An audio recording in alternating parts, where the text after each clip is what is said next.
De l'orge, de l'eau et du temps. Voilà ce qu'il faut pour élaborer l'Uisce Bea, une eau-de-vie nommée whisky. Originaire d'Irlande, mais popularisé en Écosse, le whisky a deux patries et une longue histoire qui reste voilée dans les brumes de l'aube celtique. Sous de nombreuses appellations, il a franchi toutes les frontières. Aujourd'hui, de par le monde, il se vend une bouteille de whisky à chaque seconde. Dans cet épisode, on vous amène à Islay, une île réputée pour ses whiskies aux arômes de tourbe et de bord de mer. De Bowmore à Laphroaig, en passant par Ardberg, Bunnahabhain et Bruichladdich, où le maître assembleur Jim McEwen élabore un whisky tout de bleu vêtu. On marche sur les pas des seigneurs des îles à Finlaggan et on prend une leçon de cuisine avec Lady Claire MacDonald, puis Martine Nouet nous reçoit pour une dégustation d'huîtres et de crumble à la rhubarbe de son jardin. Le tout sous le signe du Festival d'Islay, où cornemuse, whisky et fruits de mer font la fête sous le soleil.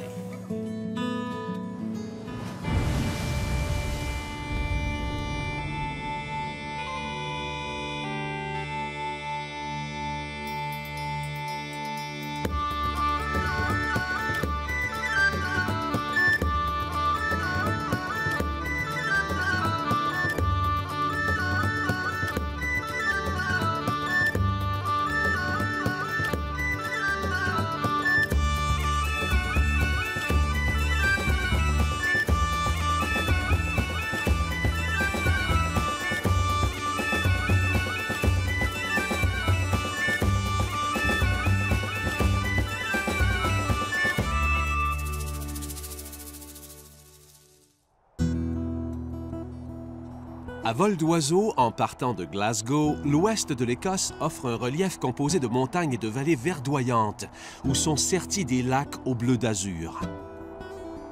Vers l'horizon lointain, le littoral laisse deviner une dentelle géologique aux variations infinies d'isthmes, de détroits, d'îles, de baies et de criques.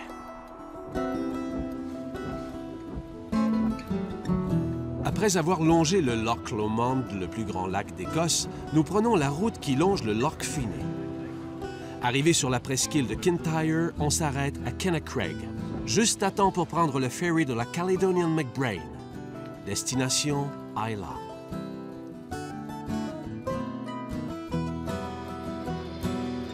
La mer est calme, on largue les amarres, direction le paradis.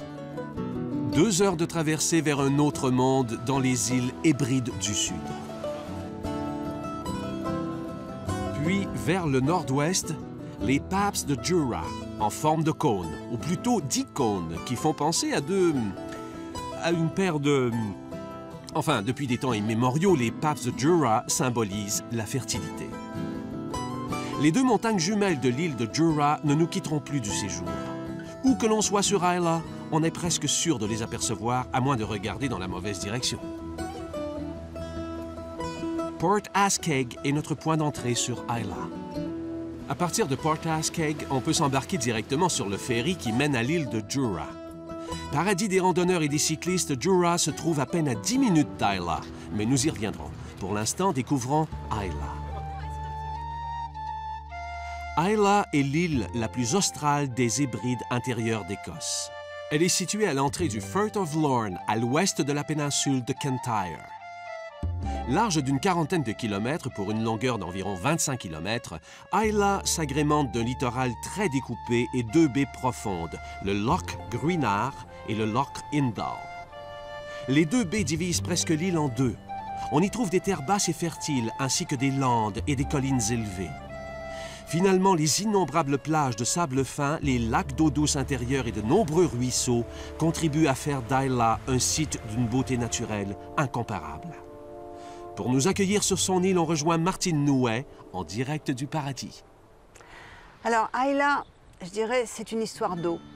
Bien sûr, c'est une île, donc elle est entourée d'eau, la mer est partout, mais c'est aussi de l'eau de source, de l'eau qui court sur la tourbe, et c'est tout ça qui fait aussi les whiskies d'Islay. Je crois que c'est ce qui explique qu'on ait tant de distilleries à Islay. Elles ont toutes ce caractère marin, mais à des degrés très différents. Les whiskies très tourbés de la côte sud sont vraiment, on la fumée, le goudron, des notes d'algues qui les marquent, qui marquent ce caractère marin. Les whiskies beaucoup moins tourbés ou très peu tourbés, eux ont quand même ce petit quelque chose quand on a le nez au-dessus du verre.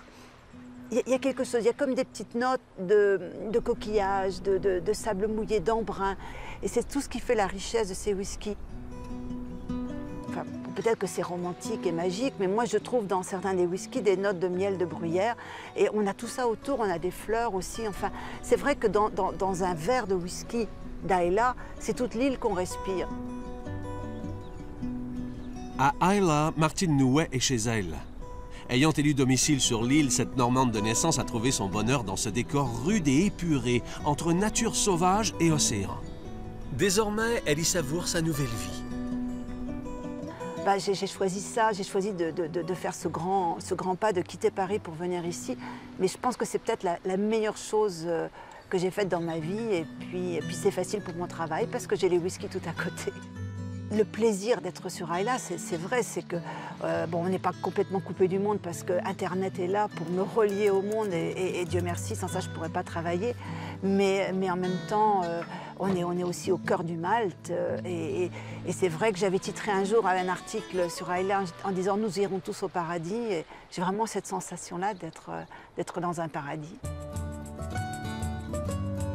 Accessoirement, on peut aussi mentionner que Martine est venue à Islay pour surveiller la maturation des milliers de fûts de whisky qui vieillissent tranquillement sur l'île.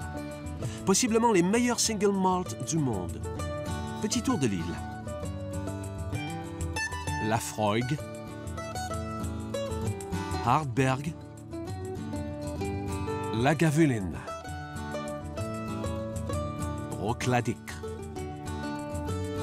Caolela, Bunnahabhain, Bowmore. Ce sera notre première escale.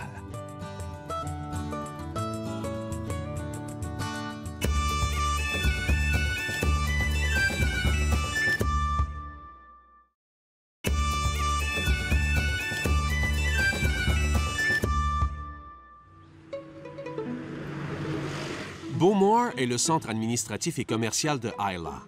On y trouve évidemment une épicerie ainsi que plein de jolies boutiques pour s'alimenter, s'habiller ou simplement fureter. Le village de Bowmore a été fondé en 1768 par Daniel Campbell, qui était l'unique propriétaire foncier de toute l'île d'Islay. Disposées en quadrilatère, les rues de Bowmore s'articulent autour de l'axe de la rue principale qui s'étire sur une distance de 300 mètres entre le quai et l'église qui se dresse au sommet du village. L'église de Bowmore a la particularité d'être ronde. Construite en 1867 par Daniel Campbell, l'église de forme circulaire a été conçue, dit-on, pour empêcher le diable de se cacher dans les coins. La tour octogonale et la coupole en pierre de l'église sont typiques de l'architecture du 18e siècle en Écosse. Du spirituel, on passe au spiritueux. À l'autre extrémité de la rue principale se trouve la distillerie Bowmore, dont l'aspect carré, dit-on, serait conçu pour éviter d'être rond, mais ce n'est évidemment que pure spéculation. De l'église, la vue sur Bowmore et le Loch Ingal est une véritable bénédiction. Ce qui est sûr, c'est que Bowmore est d'abord et avant tout réputé pour son whisky. Surmonté du traditionnel toit en pagode, la distillerie produit un des plus fins whiskies d'Islay. Peut-être aussi un des plus écologiques puisque la piscine McTaggart, installée dans un ancien entrepôt de la distillerie, est chauffée avec l'eau recyclée qui sert à faire le whisky. La distillerie Bowmore s'est dotée d'un centre d'accueil ultramoderne pour ceux qui souhaitent se plonger dans l'histoire, la culture et la fabrication du whisky. La visite des installations a été conçue de manière très pédagogique. La salle de fermentation Mash House s'enorgueillit de 2 immenses cuves en cuivre qui servent à chauffer l'eau, ainsi que d'une cuve de fermentation joliment coiffée d'une coupole rivetée à la main en 1947. Pour atteindre sa pleine maturation, le whisky Bowmore bénéficie de conditions maritimes exceptionnelles, puisque les chais sont situés sous le niveau de la mer. Les fûts de chêne américains et espagnols qui le contiennent respirent donc un air salin à souhait. En quittant Bowmore, on prend la route de Port Charlotte, en direction d'une autre distillerie, mais on prend d'abord le temps de s'abreuver de culture au collège gaélique. D'un même souffle, on passe de l'art médiéval à l'art de la cornemuse. Lors de notre passage à Islay, le festival du malt et de la musique battait son plein. Après tout, Islay se décrit comme l'île avec une chanson au cœur et le whisky dans l'âme. Lorsqu'on mélange la chanson et le whisky et qu'on y ajoute la musique, il n'y a plus qu'à fêter. Bienvenue au festival d'Islay. Aujourd'hui, c'est la distillerie Bruichladdich qui reçoit les festivaliers. Et à Bruichladdich, on sait recevoir.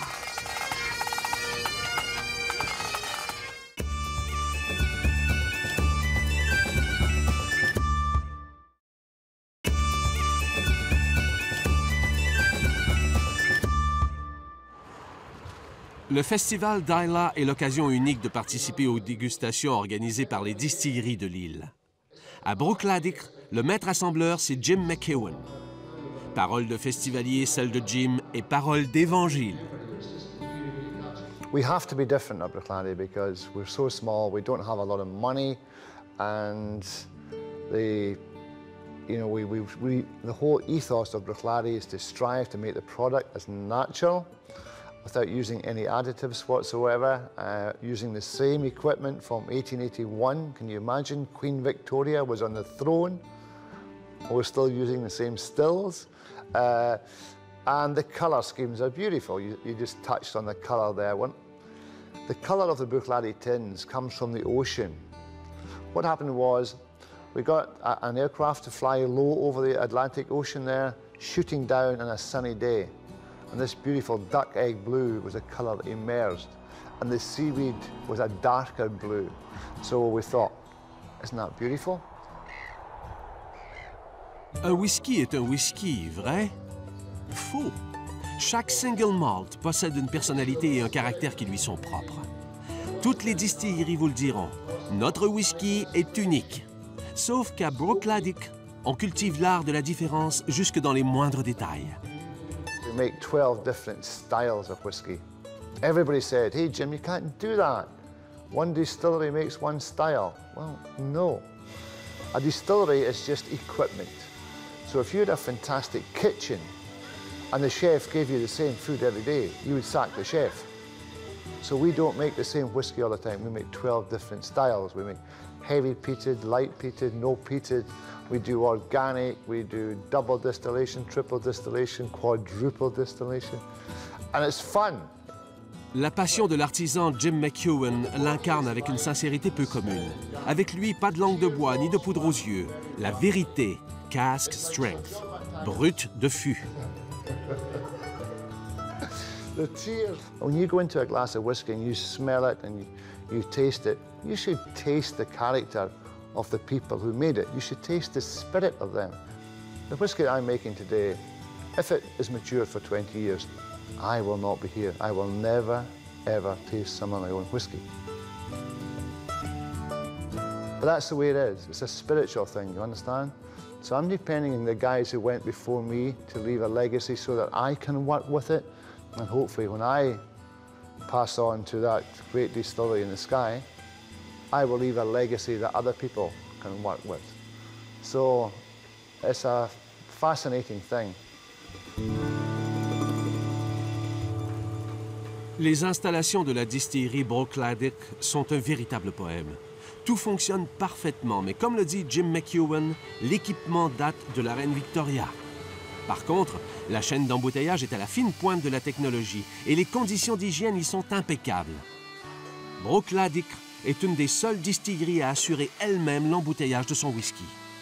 Généralement, cette opération se déroule ailleurs, mais à Bruichladdich, on insiste pour faire tout sur place et de manière artisanale. I left school when I was 15 from a poor family. We had no money to go to university, nothing like that.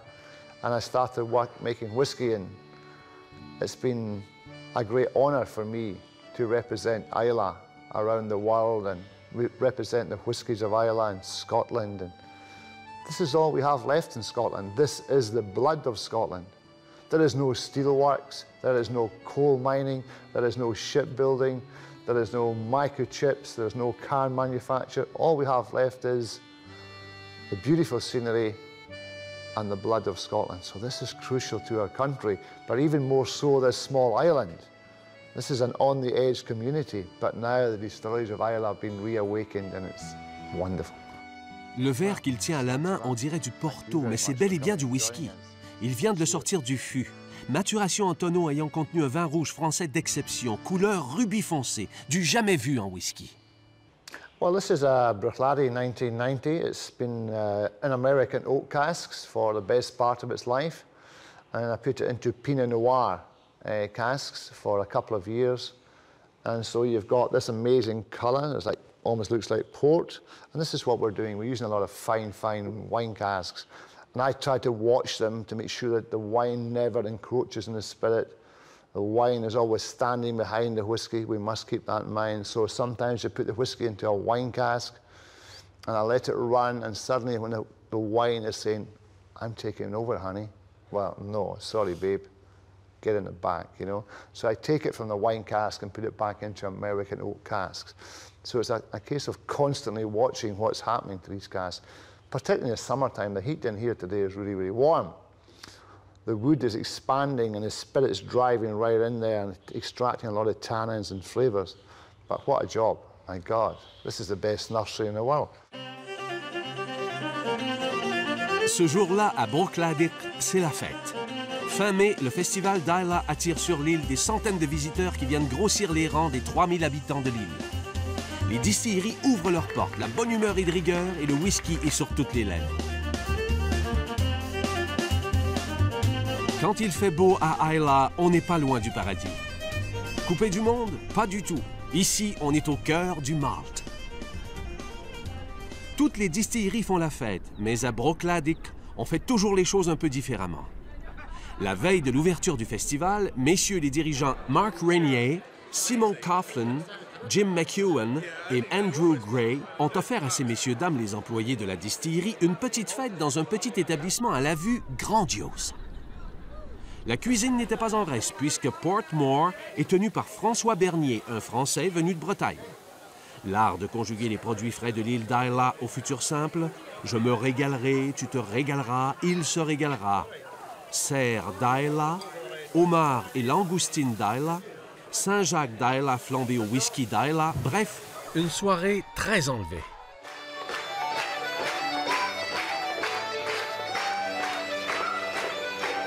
Quand on vous disait qu'à Bruichladdich, on fait les choses différemment.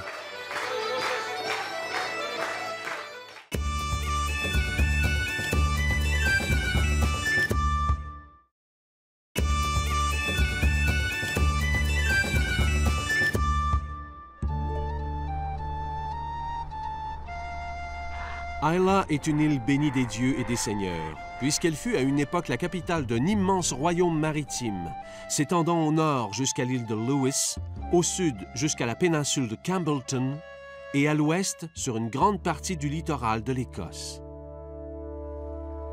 Du 12e au 15e siècle, les seigneurs des îles régnaient à Finlaggan. Un îlot au milieu d'un loch sur une île. L'isolement, le calme et la splendeur de Finlaggan. À Finlaggan, on contemple 6000 ans, peut-être 8000 ans d'histoire. Bien avant que les seigneurs des îles en fassent leur résidence royale, les hommes préhistoriques et les premiers chrétiens ont foulé le sol de ce décor idyllique et virginal. Depuis l'aube de la civilisation, les monolithes de pierre et les monuments de Finlaggan revêtent une aura spirituelle qui symbolise les liens sacrés des dieux et des hommes. Descendant des seigneurs et chef du clan MacDonald, Sir Godfrey MacDonald évoque la grandeur passée de Finlaggan et l'importance historique du lieu. There is something absolutely magically special about this spot. I like to come here as often as I can. And I don't know whether it's because I am a direct descendant of the Lords of the Isles, but there is something really very, very spiritual about this place. And they did. It was absolutely extraordinary. Each year they would come to this spot here, Loch Finlaggan, and hold the Council of the Isles, where they administered justice. They had their own parliament, which was infinitely superior to any other parliament at that time in the British Isles, far superior to anything that the Kingdom of Scotland had and the kingdom south of the border.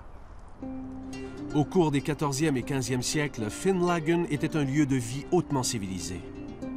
Les seigneurs de MacDonald y avaient établi leur quartier, célébrant ici la gloire de leur royaume maritime.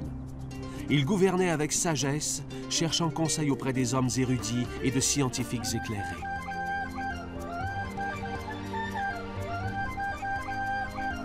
Finlaggan est un lieu de pèlerinage isolé du monde, au cœur d'un loch, au milieu d'une île où régnaient en maître les seigneurs des îles.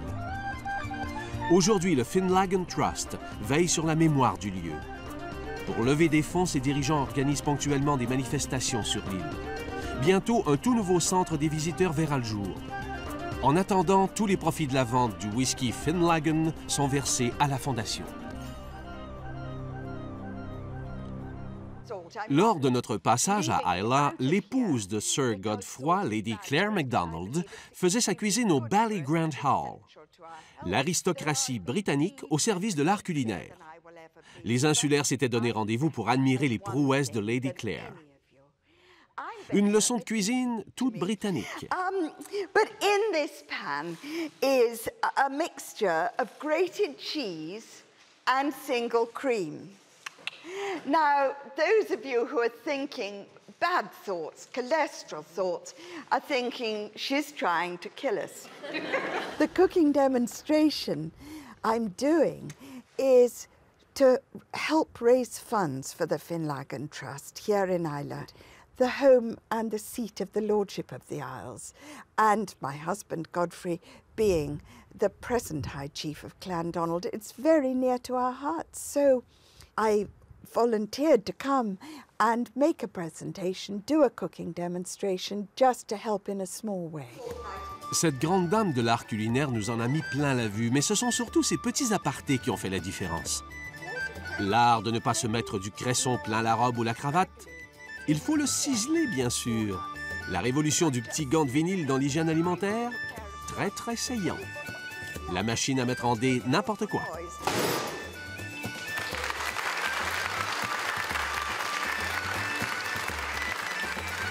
Ah, c'est britannique. Le syndrome de l'insularité poussé à l'extrême. Une île, dans une île, dans une île.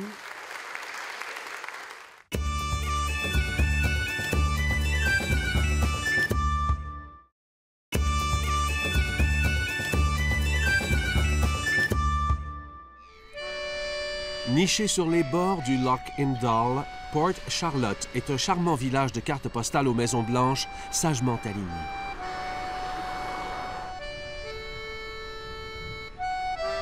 Le bleu de l'océan et l'azur du ciel se conjuguent avec les teintes turquoises de la distillerie Brookladdick, toute proche.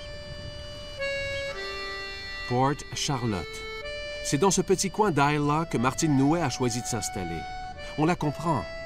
La mer, le ciel bleu, que demander de plus? We're in Port Charlotte Pier here, and as you see, the storm is quite raging. I don't know which port it is, but it's really, really, really wild today.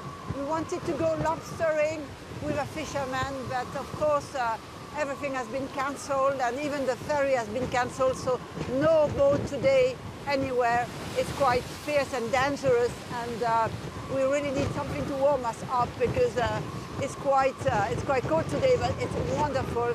And everybody who enjoys Islay whiskey should come in winter to Islay to enjoy this weather. It's not only the sun, you really need to go under the wind. It's absolutely a really great experience for each whiskey lover.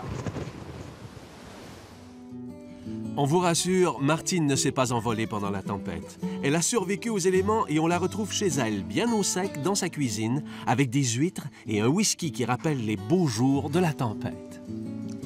Alors, Laphroaig, qui est un whisky extrêmement médicinal, qui était un whisky de grande puissance, médicinal au point que pendant la Prohibition, on le vendait comme médicament, a ces notes extrêmement marquées de camphre, pas tellement d'ailleurs cette version-là, Celui-là, c'est celui du festival d'Islay. Donc, chaque année, Laphroaig sort une série limitée pour le festival. Et il est en plus destiné aux amis de Laphroaig, The Friends of Laphroaig. Donc, et le nom est assez joli en gaélique. Cairdeas, ça veut dire amitié. Et en fait, moi, je lui ai trouvé une compagne, c'est l'huître. Voilà. Et c'est vraiment un très très beau mariage. C'est vraiment super parce que l'huître sont des huîtres d'Islay, bien entendu. C'est des huîtres qui sont salées sans l'être trop et qui ont beaucoup d'iode. Elles sont très iodées, des grosses huîtres bien charnues. Alors le côté charnu de l'huître va vraiment compenser la puissance de Laphroaig. Et le truc à faire, alors ça c'est vraiment le super truc quand vous êtes chez vous, vous avez un beau plateau d'huître, vous n'êtes pas à Islay, vous n'êtes pas au bord de la mer, mais un beau truc à faire, c'est de verser, avant de déguster votre huître, une petite goutte de whisky. Et Laphroaig est vraiment le whisky idéal pour ça. Juste une petite goutte. Et au lieu du citron, on peut mettre du citron. Il y a des gens qui mettent, je sais pas, du vinaigre. Moi, je trouve pas ça très bien. Et ici, ils mettent souvent du tabasco. Et là, cette huître avec sa petite goutte de Laphroaig, ça change tout.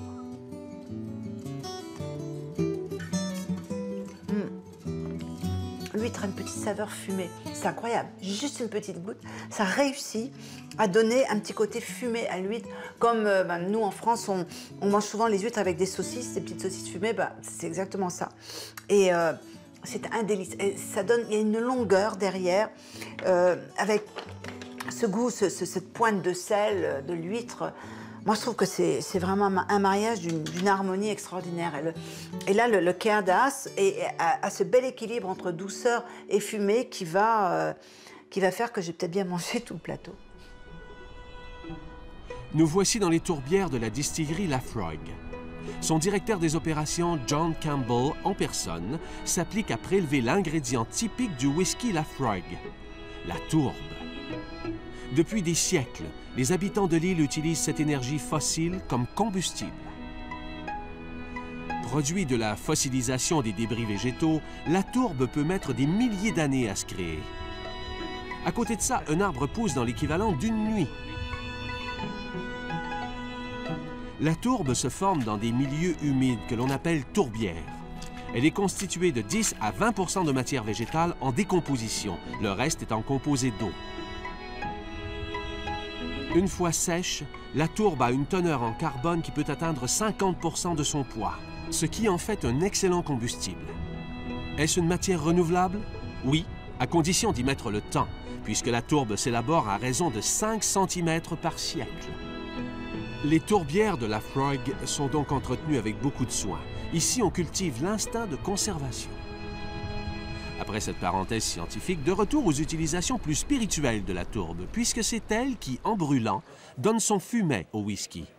Tourbé, fumé, comment aimez-vous votre whisky? Chez Laphroaig, la tourbe est inscrite dans les gènes.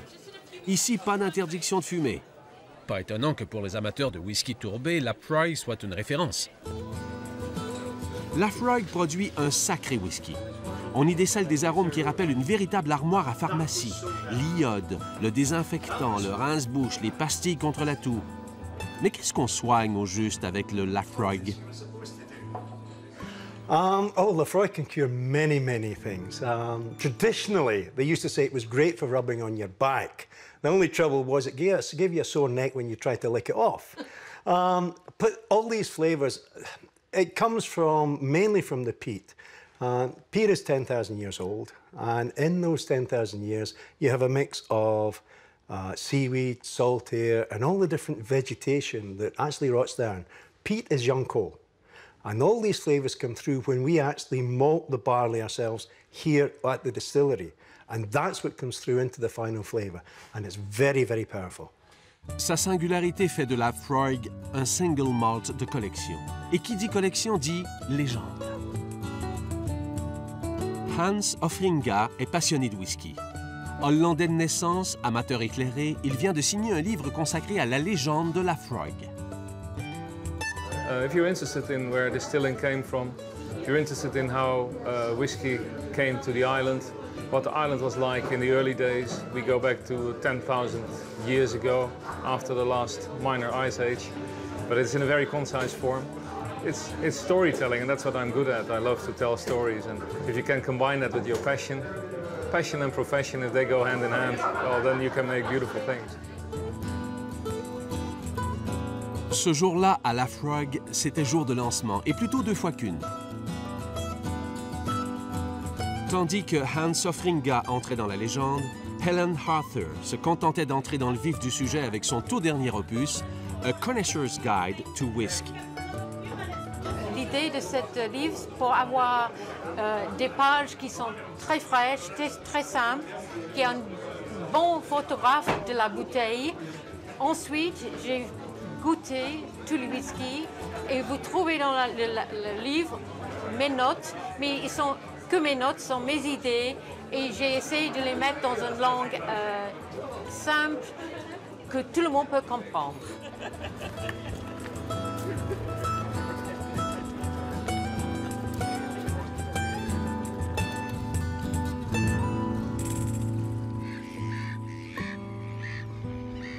On retrouve Martine chez elle. Après les huîtres au La Frog, on enchaîne avec le dessert. Directement de l'entrée au dessert? Pourquoi pas? On ne va pas en faire un plat.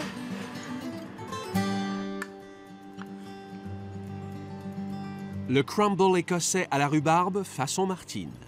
Quand on veut servir un whisky avec un plat, c'est toujours le dessert qui est le plus facile à faire. Et ça vient toujours en avant. Chez moi, c'est naturel. J'adore les desserts. Je suis gourmande, donc je pense toujours au dessert. Et j'ai la chance dans mon jardin d'avoir de la belle rhubarbe qui est mûre à point, qui est extraordinaire. Donc j'ai fait un crumble à la rhubarbe parce que ça c'est aussi très écossais. Les Écossais aiment beaucoup manger le crumble avec un fruit acidulé. Et le crumble habituel, bon, tout le monde sait faire un crumble, farine, beurre. En général c'est farine, beurre, mais en Écosse ils mettent en plus des flocons d'avoine pour donner un caractère un peu plus croustillant. Et moi j'ajoute des noisettes hachées. Donc tout ça, ça va croustiller, puis ça donne un très très bon goût. Et le crumble, la rhubarbe est pré-cuite un petit peu pour qu'elle soit bien fondante. Alors quel whisky? Tout de suite, l'idée là, j'ai abandonné l'idée d'un whisky fumé tourbé. C'est un petit peu trop fort, trop puissant. Il faut quelque chose d'un petit peu plus délicat, subtil. Et j'ai pris un Bruichladdich. Et ce Bruichladdich est un peu particulier, c'est un Bruichladdich qui va très très bien avec les desserts parce qu'il a vieilli dans des fûts de sherry, de RRS, mais pas des fûts de ce qu'on appelle de premier remplissage, pas des fûts frais, mais des fûts de second remplissage. Qu'est-ce que ça veut dire? Ça veut dire simplement que le second remplissage va donner moins de caractère sec de sherry, de l'Orosso. Mais par contre, toutes les notes de noisettes, de raisin sec, elles sont là. Donc ça, c'est vraiment un dessert liquide aussi, ce Bruichladdich. C'est je vais dire, un whisky pâtissier. Et ça va vraiment, vraiment très bien ensemble, le crumble et le Bruichladdich. On poursuit notre découverte de l'île d'Islay, direction sud, vers Portnahaven.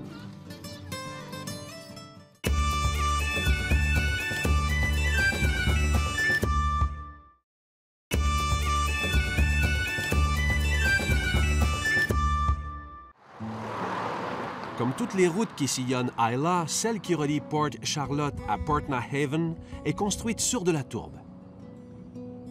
Ça explique les nombreuses dénivellations en forme d'eau d'âne. Les voitures ne roulent pas vite, ce qui fait l'affaire des vaches. Il n'y a pas de distillerie à Portnahaven. La route qui y mène n'est donc pas fréquentée par les camions-citernes et les poids lourds. L'entretien de la chaussée est tout ce qu'il y a de plus symbolique. La voie est étroite et ne permet le passage que d'un seul véhicule à la fois. Portnahaven et Port Wemyss sont des villages jumeaux où l'activité principale est la pêche. On est ici bien loin du whisky, mais tout près des phoques. En regardant bien, vous les verrez prendre le soleil ou la pluie, dépendant de la météo. Lors de notre passage, elle était au beau fixe et les phoques étaient au rendez-vous. Il en existe 2 espèces à Islay, le phoque commun et le phoque gris. Comme son nom l'indique, le phoque commun est partout, tandis que le phoque gris est une des espèces les plus rares. à peine 50 000 individus dans le monde, dont plus de la moitié ont élu domicile sur les côtes de l'Écosse. On les comprend. La nature ici est tellement belle, l'eau est tellement bonne qu'on la chanterait. Et personne à Islay ne la chante mieux que Norma Monroe. The water is wide, I cannot cross over, nor do I have white wings to fly. Build me a boat that can carry two, and both shall row, my love and I. Oh, love is handsome, and love is fine, and love's a jewel when first it's new. But love grows old and waxes cold and fades away like morning dew. There is a ship, it's sailing the sea,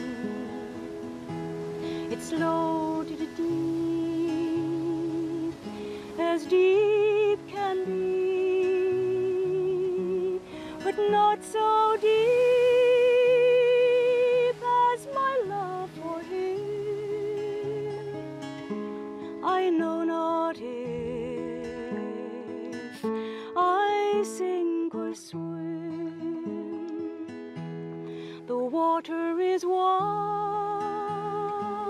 I cannot cross over, nor do I have white wings to fly. Build me a boat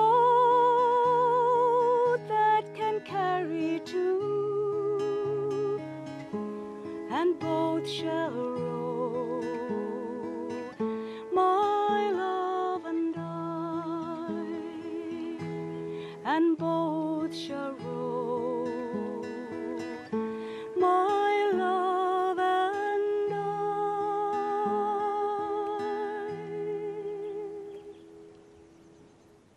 Norma Monroe est née à Dundee, dans le nord de l'Écosse. Elle n'avait jamais quitté le pays, jusqu'à ce que Martine Nouet lui demande de venir chanter à Paris en 1999 dans le cadre d'un festival de chansons celtiques. Depuis, la carrière de Norma a pris une tournure internationale. Entre 3 tournées et 2 envolées, elle revient se poser sur cette île qu'elle a adoptée et qui la comble. I'm involved with the whisky side of the festival because I think a lot of people think of it as only a whisky festival, but it is a music festival as well. But I tend to just be involved in the whisky side of it. When I came to Islay at first, some of the distilleries asked me to go and sing for their guests when they came over, and that was how I became involved in the whisky side of entertaining. And since then, that has taken me to many countries in the world and to some beautiful places to sing. And both shall row, my love and I.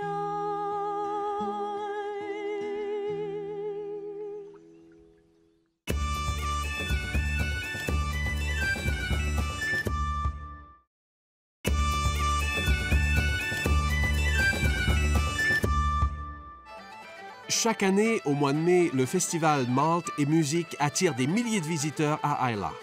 Toutes les distilleries de l'île sont de la fête. À chaque jour, l'une d'elles reçoit. 8 jours, 8 distilleries. Le compte est bon. Prochain arrêt, le Petit Cap, mieux connu sous le nom de Hartberg. Fondée en 1815 par la famille McDougall, la distillerie Hartberg fut dès 1855 la plus grosse productrice de l'île d'Islay. L'entreprise faisait vivre une communauté de 200 personnes. Depuis 1997, la distillerie appartient au groupe Glenmorangie de la société LVMH.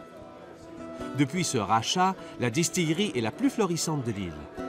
Ardbeg produit un single malt parmi les plus tourbés et fumés d'Écosse. Il est notamment reconnu pour sa haute teneur en phénol.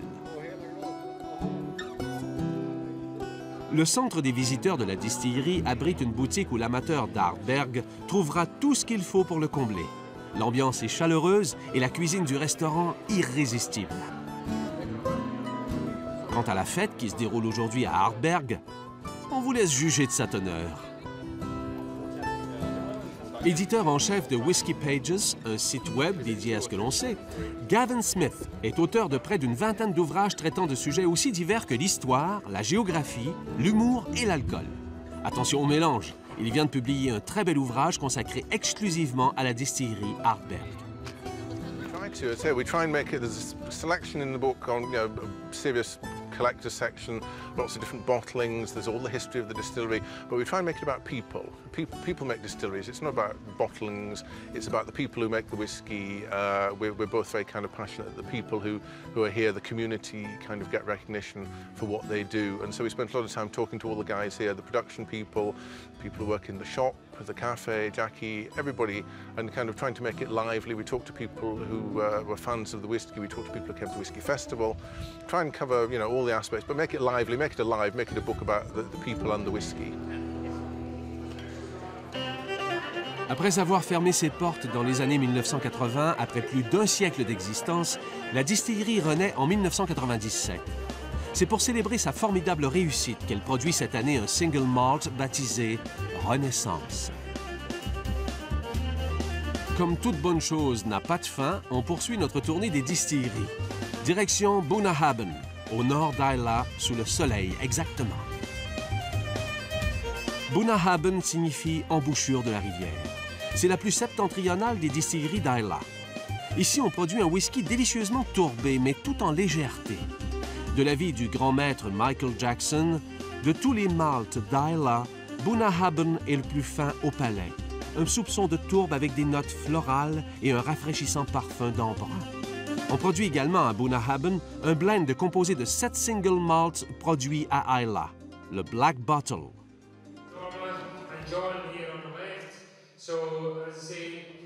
John McLellan, directeur de la distillerie, est un homme fort occupé, surtout aujourd'hui, puisque Bunnahabhain reçoit les convives pour la soirée de clôture du festival d'Islay.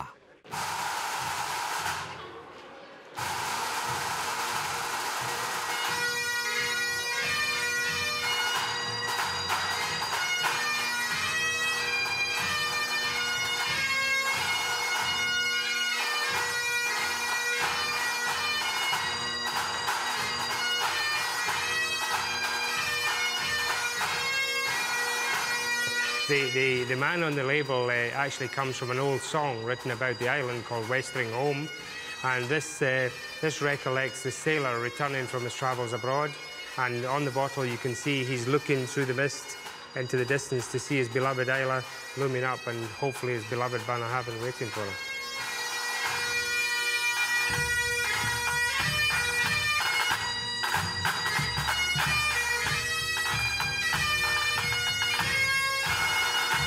Well, I would like to think that the hospitality has something to do with it. It started off really as an opportunity for the distillery managers and their staff to let their hair down on what was the last night of the festival. It gives them all, these people who've been working hard all week, it gives them a chance to do a bit of partying, maybe sing a song, do a bit of dancing, whatever. It's a right good party. It's like the Olympics, but with only one sport, whiskey drinking.